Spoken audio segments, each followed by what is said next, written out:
Alam nyo, isa ito sa dapat nating alalahanin at huwag nating ibaliwala. Mula noong 1986, ayan, o kahit pa nung mga nakaraang taon siguro, wala pa akong nakita. Meron na bang record? Baka nakalimutan ko lang. Pero parang kung pag-uusapan 1987 hanggang ngayon, wala pa akong nabalitaan o nakita tayong lahat na yung Vice President na naninira sa nakaupong Pangulo ng bansa ay nagtagumpay at naagaw ang kapangyarihan. Wala. Wala pa. Ito, isa-isa natin, panahon ni Cory. Noong panahon ni Cory, si Doy Laurel ng Batangas, kasintabi na, ang Vice President, magkasama rin silang dalawa ni Cory at ni Laurel noon, Laban Unido, magkasama rin ng ilang taon, tapos naghiwalay, nagbakbakan, grabe ang paninira ng Laurel laban kay Cory. Hindi ho nagtagumpay, hindi ho naging Pangulo, yung pangalawang Pangulong Laurel nung panahon yun. Okay? 1992, sino ba ang sunod na Pangulo? Si dating Pangulong Ramos. Ang Vice President noon ay si Erap Estrada. Kung meron mga batiko sa mga Estrada noon, hindi rin nagtagumpay. Hindi naging Pangulo si Estrada dahil naagaw niya ang kapangyarihan. Hindi. Naging Pangulo si Erap nung ito ay tumakbo dahil malakas sa masa si Erap nung panahon yon, noong 1998, naging Pangulo ng bansa. Tapos na people power siya. Ayun. Yun. Na people power siya dahil naman doon sa personal na issue tungkol sa mga inuman sa Malacanang. Ang kanyang Vice President ay si Gloria Macapagal Arroyo. Pero, bago naman naging legitimate president si Arroyo noon, ay dahil nag-people power, natanggal si Erap. So, naging presidente si Gloria dahil sa people power. Tapos, nung yung natitirang 2 taon kalahati na Erap, yun ang kanyang ginamit. Nung si Gloria naging presidente na, dahil natanggal si Erap, yun ang kanyang ginamit. Kaya siya nahalal ulit, nahalal na siya bilang presidente noong 2004, yung Hilaw Garci. Yun yun. So natalsik sa Erap dahil sa people power. At yan naman ay hindi pwedeng mangyari ngayon kay Marcos, kay Pangulong Marcos, na matanggal siya tapos ilalagay si Arroyo. Hindi.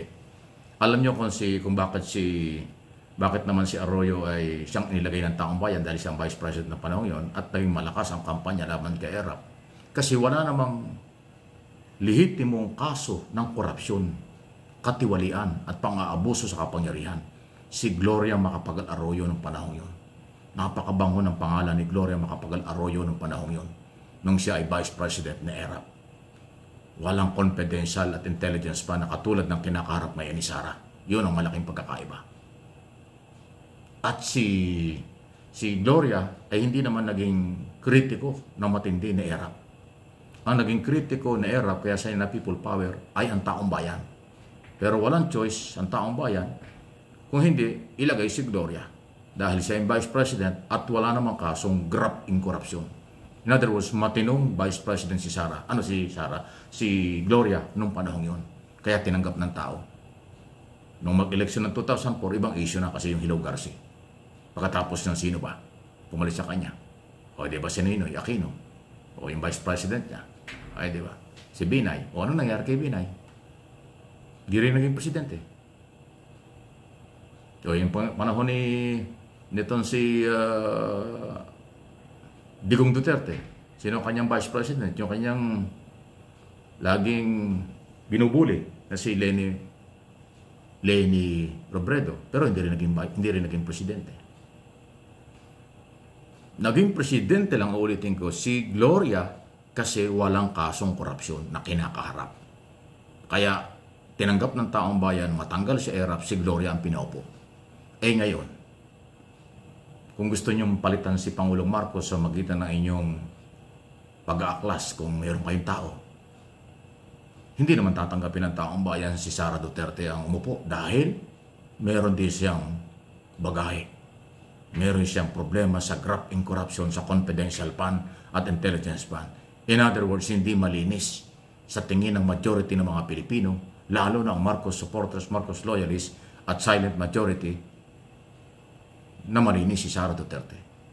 Kaya hindi pwedeng mangyari ang people power na sinasabi nila kasi hindi sila susuportahan ng militar. Alam ng militar, mayroon ding problema sa korupsyon ang mga Duterte. Hindi katulad noong 2001 na mag-people power laban kay Erap.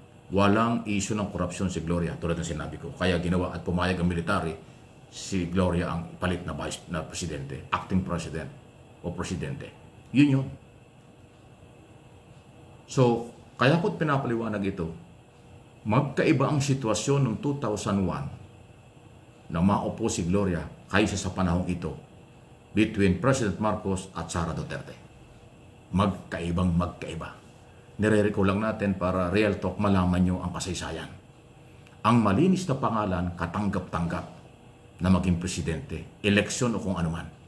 Pero kung merong bagahe, merong problema tungkol sa korupsyon, hindi yan pagkakatiwalaan at hindi yan tatanggapin ng matitinong Pilipino.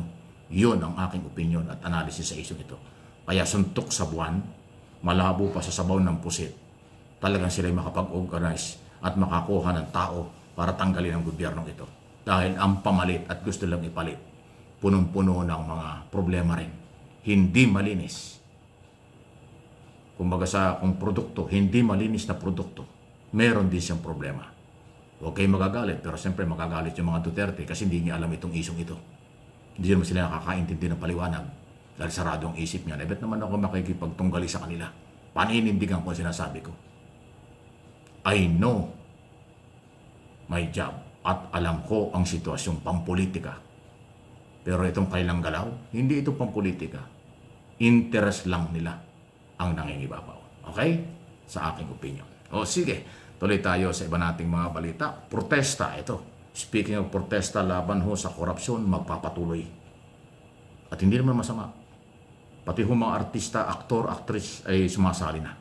Diba si Edo Manzano sumali na isa? Every Friday po ito. Every Friday may mga kilos protesta ang lehitimo mga Pilipino laban sa korupsyon. Okay na okay yan. Suportado ko yan. Naniniwala ako dyan. Malinis na rally, malinis na protesta, malinis yung kanilang mga demand, yung kanilang grievances ay napapanahon laban sa korupsyon. Walang agenda silang iba. Yan ang ating sinusuportahan at dapat natin suportahan. Wala namang kukonsinti ng korupsyon. Pero huwag kayong sasama doon sa ang rally, laban daw sa korupsyon, pero ang agenda nila magpalit ng gobyerno, ibang issue yun. Delikado yun. Huwag kayong sasama doon sa ang rally ay mangagaw ng gobyerno, magpalit ng gobyerno nang wala sa lugar. Hindi tama yun. Pero yung rally tungkol idiin, labanan, isigaw ang laban sa korupsyon, itigil ang korupsyon, samahan natin yan. 1,000%. Kaya yung galaw ng mga artista, aktor, at personalidad sa iba pang sektor, professional, estudyante, kabataan, okay po yan. Every Friday, tamang-tama yan. Alam problema. Diba? Yan ang kailangan. Ano yung masasabi dyan?